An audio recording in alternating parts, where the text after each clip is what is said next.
Now example 2.7.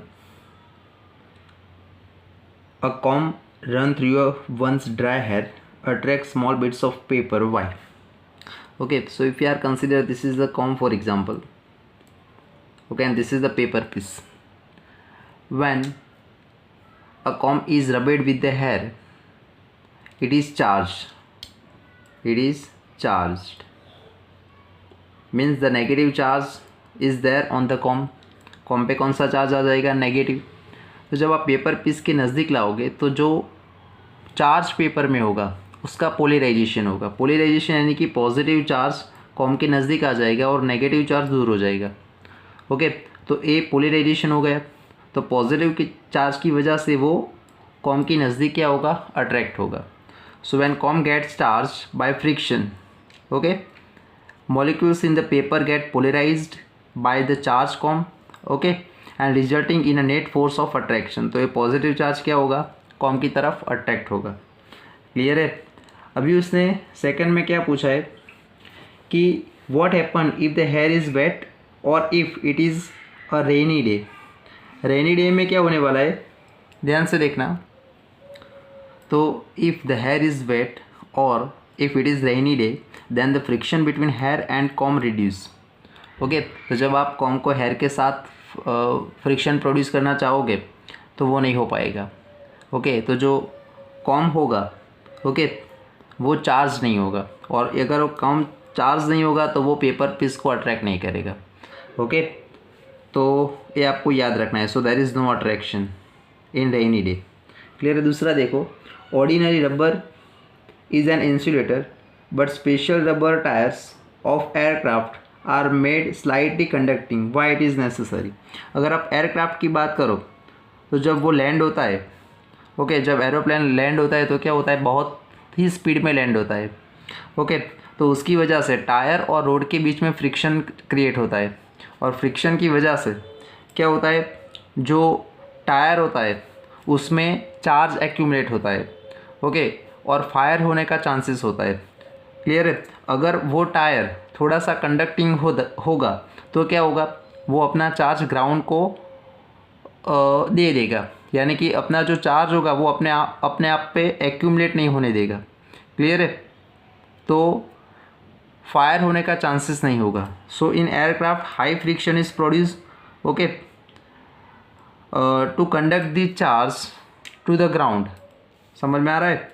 If in aircraft high friction is produce, तो tyre और ground के बीच में हाई फ्रिक्शन प्रोड्यूस होता है. क्लियर है? To conduct the charge to the ground, so charge not accumulated and safe from fire. तो उसका मीनिंग क्या होता है कि जब भी एयरक्राफ्ट लैंड होता है तो उसमें फ्रिक्शन की वजह से टायर पे जो भी चार्ज एक्यूमुलेट हो गए वो चार्ज टायर कंडक्टिंग होने की वजह से वो ग्राउंड में दे देगा. तो चार्ज एक्यूमुलेट नहीं होगा. अगर चार्ज एक्यूमुलेट नहीं होगा तो फायर होने का चांसेस नहीं होगा. समझ में आया? इसीलिए टायर को क्या रखते हैं? थोड़ा सा कंडक्टिंग रहते हैं. Now vehicle carrying inflammable material usually have metallic rocks touching the ground during motion. उसमें भी सेम ही रीज़न है. थर्ड में भी क्या होगा? सेम ही रीज़न है. ओके, फोर्थ की बात करो. A bird purchases on a very high power line and nothing happened to the bird. Okay, but a man standing on the ground touched the same line, okay, and get a fatal shock. Why? अभी जब bird कोई high potential line पे बैठता है, ये high potential line है, उस पर जब कोई बर्ड बैठता है तो क्या होता है? बर्ड जो होता है, ओके, उसका पोटेंशियल डिफरेंस क्रिएट नहीं होता. इसका वोल्टेज है, वायर का वोल्टेज सपोज V है. क्लियर है? तो ये बर्ड जो होगा वो ग्राउंड के साथ टच नहीं, यानी कि सर्किट कंप्लीट नहीं होने वाली. लेकिन जब आप ग्राउंड पे खड़े होकर के इसको टच करते हो, फॉर एग्जांपल कोई कंडक्टिंग वायर से ये लाइन को आप टच करते हो तो ये लाइन का वोल्टेज भी और ग्राउंड का वोल्टेज पोटेंशियल डिफरेंस क्रिएट होता है, इसीलिए आपको शॉक लगता है. लेकिन जब बर्ड वो वायर को टच करता है तो उसको शॉक नहीं लगेगा, क्योंकि यहाँ पे पोटेंशियल डिफरेंस क्रिएट नहीं होगा. बर्ड के केस में सर्किट कंप्लीट नहीं होगी, इसीलिए. Okay, so because of potential difference bird को शॉक नहीं लगेगा, आपको शॉक लगेगा क्योंकि आप ग्राउंड पे खड़े होकर के वो लाइन को टच कर रहे हो. अगर ग्राउंड पे खड़े होकर के आप लाइन को टच करोगे तो पोटेंशियल डिफरेंस क्रिएट होगा ग्राउंड और वायर के बीच में। क्लियर है? नाउ एग्जांपल 2.8, यहाँ पे देखना ध्यान से, दो कैपेसिटर की प्लेट है, एक पे चार्ज Q0, एक पे माइनस Q0। इलेक्ट्रिक फील्ड कितना है? E0। पोटेंशियल डिफरेंस कितना है? V0। ओके, और distance between two plate are D। तो इसका कैपेसिटेंस क्या होगा? तो आप बोलोगे epsilon 0 A by D। Okay, A क्या होगा? Area of the plate. So A is equal to area of the plate. Clear है? तो इसका कैपेसिटेंस हो जाएगा C0। C0 is equal to epsilon 0 A divide by D is equal to Q0 by V0। अभी आपको क्या करना है, ध्यान से देखना। जब एयर हो गया, दो प्लेट के बीच में पूरा यहाँ पे एयर होगा, तब क्या होगा? इलेक्ट्रिक फील्ड कितना होगा? तो आप देखो E0 is equal to V0 upon D. V0 यानी कि पोटेंशियल डिफरेंस, D यानी कि distance between two plate. Okay, तो पोटेंशियल डिफरेंस हो जाएगा E0 इंटू डी। अभी आपको क्या करना है, डाइइलेक्ट्रिक दो प्लेट के बीच में रखना है। ओके, ये जो डाइइलेक्ट्रिक रेड कलर का आपको दिख रहा है ना, वो डाइइलेक्ट्रिक है, जिसका डाइइलेक्ट्रिक कांस्टेंट के है। तो आप जब दो प्लेट के बीच में ये डाइइलेक्ट्रिक रखते हो जिसकी थिकनेस है 3D/4, थिकनेस कितनी है? 3D/4, और दो प्लेट के बीच का डिस्टेंस कितना था? D। तो एयर वाला पोर्शन कितना बचेगा? तो D minus 3D/4, D minus 3D/4। तो ये टोटल जो डिस्टेंस है उसमें से आप डाइइलेक्ट्रिक का थिकनेस सब्सट्रैक्ट कर दो, तो D माइनस 3D/4, तो D/4 हो जाएगा। तो ये एयर वाला रीजन कितना हो गया? D/4। ओके, तो जब आप डाइइलेक्ट्रिक इंसर्ट करते हो तो कैपेसिटेंस में क्या चेंज होगा? तो कैपेसिटेंस फाइंड करने के लिए आपको क्या करना पड़ेगा? सबसे पहले पोटेंशियल डिफरेंस फाइंड करना पड़ेगा। कैपेसिटेंस फाइंड करने के लिए पोटेंशियल डिफरेंस फाइंड करना पड़ेगा। ओके, तो ध्यान से देखना, यहाँ पे जब आप डाइइलेक्ट्रिक रखते हो तो चार्ज में तो कोई चेंज होने वाला नहीं है। 400 प्लस Q0 माइनस Q0 जो यहाँ पे था, ओके, वही यहाँ पे रहने वाला है डाइइलेक्ट्रिक इंसर्ट करने के बाद। ओके, तो अभी ध्यान से देखना कि ये दोनों के बीच में पोटेंशियल डिफरेंस V1 है और यहाँ पे V2 है। यहाँ पे पोटेंशियल डिफरेंस कितना? V2। तो टोटल दो प्लेट के बीच में कितना हो जाएगा potential difference? V1 plus V2। Okay, तो potential difference V is equal to V1 plus V2। अभी ध्यान से देखना, पोटेंशियल का इक्वेशन क्या है? तो V is equal to electric field into distance, V is equal to E into D. तो ये V1 जो है, यहाँ पे इलेक्ट्रिक फील्ड कितना होगा? तो एयर में जो इलेक्ट्रिक फील्ड था उसके डिवाइड बाय के हो जाएगा, तो E0 बाय के यहाँ पे इलेक्ट्रिक फील्ड, तो इलेक्ट्रिक फील्ड हो जाएगा E0 बाय के इंटू थिकनेस कितनी है इसकी? 3D/4, तो 3D/4। ओके, तो E इंटू डी हो गया, प्लस अभी एयर की बात करो, ये V2 हो गया। एयर में क्या है? पोटेंशियल डिफरेंस V2, तो यहाँ पे क्या हो जाएगा? Electric field. एयर में तो E0 ही रहने वाला है, तो एयर में हो जाएगा E0, और थिकनेस कितनी बची है? D/4, तो यहाँ पे आ जाएगा D/4। क्लियर है? तो E0 D/4 कॉमन ले लो, E0 D/4, तो यहाँ पे क्या बचेगा? 3/k, यहाँ पे बचेगा +1। ओके, अभी 3 + k डिवाइड बाय के। क्लियर है? Epsilon 0 sorry E0 into D divide by 4। अभी ध्यान से देखना, E0 इंटू डी तो क्या था? जब एयर थी दो प्लेट के बीच में, जब एयर थी तब इलेक्ट्रिक फील्ड था, सॉरी पोटेंशियल डिफरेंस था V0। तो V0 is equal to E0 into D, तो E0 इंटू डी की जगह पे V0 लिख दो, 4 अंदर ले जाओ, तो V0 3 + k divide by 4k। अभी न्यू कैपेसिटेंस, जब आपने डाइइलेक्ट्रिक रखा तब का कैपेसिटेंस कितना हो जाएगा? तो C is equal to Q0 by V, C is equal to Q0 by V। Okay, charge कितना है? Q0, और पोटेंशियल डिफरेंस कितना हो जाएगा? V1 प्लस V2, तो V1 प्लस V2 तो हमने फाइंड कर दिया है। ओके, तो ये वैल्यू आप यहाँ पे अप्लाई कर दो, तो अभी कैपेसिटेंस कितना होगा? तो Q0 वैसा का वैसा, ये टोटल वैल्यू यहाँ पे अप्लाई कर दो, तो Q0 बाई V0, ये 4 के ऊपर जाएगा, तो 4 के ऊपर जाएगा, नीचे क्या बचेगा? 3 + k। अभी Q0 बाई V0 यानी कि C0, जब एयर था तब की बात हो रही है, तो Q0 बाई V0, तो यहाँ पे लिख दो C0, 4k/3 + k। तो जब आप डाइइलेक्ट्रिक इंसर्ट करते हो तो कैपेसिटेंस कितना आता है? तो जो एयर में कैपेसिटेंस था उसके कितने टाइम हो जाएगा? 4k/3 + k टाइम हो जाएगा।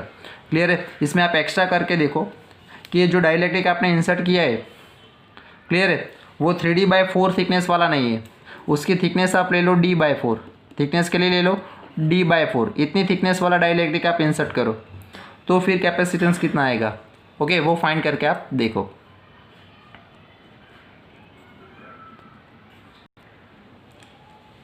अभी एग्जाम्पल 2.9, इसमें आपको टोटल 4 कैपेसिटर गिवन है, 1 capacitor 1, capacitor 2, capacitor 3 and capacitor 4। Okay, चारों के कैपेसिटेंस के वैल्यू सेम है, कितने, 10 माइक्रोफैराड। अभी इसको आपने पोटेंशियल डिफरेंस प्रोवाइड किया है कितना, 500 वोल्ट। तो पोटेंशियल डिफरेंस 500 वोल्ट, तो इसका इक्विवेलेंट कैपेसिटेंस क्या होगा। तो ध्यान से देखना, आप 500 वोल्ट प्रोवाइड करते हो तो टोटल चार्ज हो जाएगा Q। ओके, ए पोर्शन सीरीज़ में हो जाएगा, लेकिन ए पोर्शन के साथ ए कैपेसिटर पैरेलल में हो जाएगा, तो यहाँ से चार्ज डिवाइड होगा। सपोज़ यहाँ पे चार्ज गया Q1, यहाँ पे चार्ज गया Q2, क्लियर है। तो यहाँ पे चार्ज आएगा Q1, तो इसमें plus Q1 minus Q1, plus Q1 minus Q1, plus Q1 minus Q1, charge क्या होगा, सेम। यहाँ पे कितना आएगा, Q1। ओके, यहाँ पे गया Q2, तो इस पे हो जाएगा Q2, इस पे हो जाएगा माइनस Q2, यहाँ से आएगा Q2, तो टोटल चार्ज कितना आ जाएगा, Q। क्लियर है। तो चार्ज को डिवाइड करना पड़ेगा, पैरेलल में चार्ज डिवाइड होगी, लेकिन ये देखो ये सीरीज़ में है, तो इसमें Q1 चार्ज है, तो इसमें भी Q1, इसमें भी Q1, चार्ज क्या हो जाएगा, सेम हो जाएगा। ओके, तो सीरीज़ में charge same. Okay, Q1 Q1 Q1, यहाँ पे आ जाएगा Q2।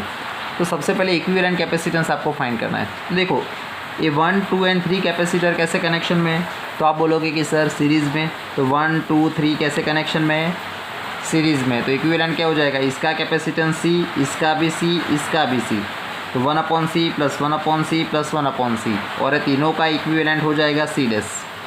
ओके, तो 1, 2, 3 टाइम 1/C हो जाएगा, तो 3/C, तो C डैश क्या हो जाएगा, C डैश हो जाएगा C/3। C कितना है, 10, तो 10/3 माइक्रोफैराड है। तो ये तीनों का इक्विवेलेंट कैपेसिटेंस मैंने यहाँ पे C डैश ड्रॉ किया है। ओके, और ये तो था ही, 4th नंबर का कैपेसिटर तो था ही। टोटल चार्ज कितना था, Q, वो 2 पार्ट में डिवाइड हुआ, Q1 Q2, तो यहाँ पे आएगा Q1, यहाँ पे आएगा Q2। अभी ये दोनों पैरेलल में है, तो now C dash and 4th number of capacitor are in parallel connection. तो इक्विवेलेंट कितना हो जाएगा, C dash plus 4th number of capacitor, उसका कैपेसिटेंस भी कितना है, C। ओके, तो C dash plus C dash कितना आया, 10/3, और ए था 10, तो टोटल हो जाएगा 40/3, 13.3 माइक्रोफैराड है। तो इक्विवेलेंट कैपेसिटेंस हो जाएगा 13.3 माइक्रोफैराड है। अभी क्या करना है, find out the charge on each capacitor. ध्यान से देखना, सभी कैपेसिटर पे मुझे चार्ज फाइंड करना है। अभी ये पोटेंशियल कितना है, V, ध्यान से देखना, V पोटेंशियल है। ओके, तो यहाँ पे कितना पोटेंशियल जाएगा, V जाएगा, यहाँ पे भी कितना जाएगा, V जाएगा। ध्यान से देखना, पैरेलल में चार्ज डिवाइड होते हैं, चार्ज क्या होगा, डिवाइड होगा, लेकिन पोटेंशियल सेम जाएगा। यहाँ पे 500 वोल्ट जाएंगे, तो यहाँ पे भी 500 वोल्ट ही जाएंगे, टोटल भी 500 आएंगे। क्लियर है। तो यहाँ पे 500 वोल्ट गए, तो यहाँ पे कितने वोल्टेज ड्रॉप हुए, V1, यहाँ पे कितने वोल्ट ड्रॉप हुए, V2, यहाँ पे कितने वोल्ट ड्रॉप हुए, V3। ध्यान से देखना, तो V वोल्टेज गए 500, यहाँ पे भी 500, पैरेलल कनेक्शन है, तो यहाँ पे V1 ड्रॉप हुए, यहाँ पे V2 और यहाँ पे V3, टोटल कितने थे, V। ओके, तो ध्यान से देखना, V is equal to V1 plus V2 plus V3। Okay, यहाँ पे कैपेसिटेंस C था, इसका भी C, इसका भी C, चार्ज यहाँ पे Q1 Q1 Q1, तो पोटेंशियल का इक्वेशन क्या होगा, V is equal to Q/C। तो यहाँ पे चार्ज कितना है, Q1। ओके, यहाँ पे चार्ज कितना है, Q1, कैपेसिटेंस कितना, C, तो यहाँ पे कितना वोल्टेज ड्रॉप हुआ होगा, V1, तो V1 कितना आएगा, Q1/C। अभी आप बोलोगे कि सर यहाँ पे भी चार्ज Q1 है, तो वोल्टेज ड्रॉप कितना हुआ होगा, Q1/C, यहाँ पे भी Q1/C। समझ में आ रहा है, क्योंकि कैपेसिटेंस सेम है, चार्ज सेम है, तो वोल्टेज ड्रॉप भी सेम होगा। कितना हुआ, Q1/C Q1/C Q1/C, तो V1 is equal to Q1/C, V2 is equal to Q1 है, Q1/C Q1/C, तो टोटल कितना हो जाएगा, 3 टाइम Q1/C। टोटल वोल्टेज कितने आपने दिए थे, 500, टोटल कितने गए थे यहाँ पे, 500, तो 500 cross C divide by 3 is equal to Q1। तो सभी ये तीनों में तो चार्ज क्या होने वाला है, सेम। तो 510 माइक्रोकूलम, ये कितना है, 10 microcoulomb. Okay, divide by 3 is equal to Q1। तो ये सारा आपको कैलकुलेशन करना है, कैलकुलेशन करके Q1 फाइंड कर दो, माइक्रोकूलम में आ जाएगा। ये 10 माइक्रोफैराड है, 10 माइक्रोफैराड है, तो इसीलिए आपका आंसर माइक्रोकूलम में आएगा। अभी इसकी बात करो, तो इसमें भी 500 वोल्ट जाएंगे, इसका चार्ज Q2, इसका कैपेसिटेंस C। तो इसमें कितने वोल्टेज गए, तो आप बोलोगे कि सर पूरा वोल्टेज यहाँ पे जाएगा 500, तो वोल्टेज तो यहाँ पे V हो जाएगा। ओके, तो C is equal to Q2/V, तो V is equal to Q2/C, तो V is equal to Q2/C। Q2 कितना है, यहाँ पे चार्ज कितना है वो हमें फाइंड करना है, तो V इंटू C। V कितना है 500, C कितना है 10 माइक्रोफैराड है, तो कितना आ जाएगा 5000 माइक्रो कूलम। क्लियर है। एक कैपेसिटेंस सेम है भैया, इसीलिए चार्ज सेम है। ओके सॉरी, 400 सेम ही होने वाला है, कैपेसिटेंस सेम है इसीलिए उसका वोल्टेज ड्रॉप भी सेम है। ओके।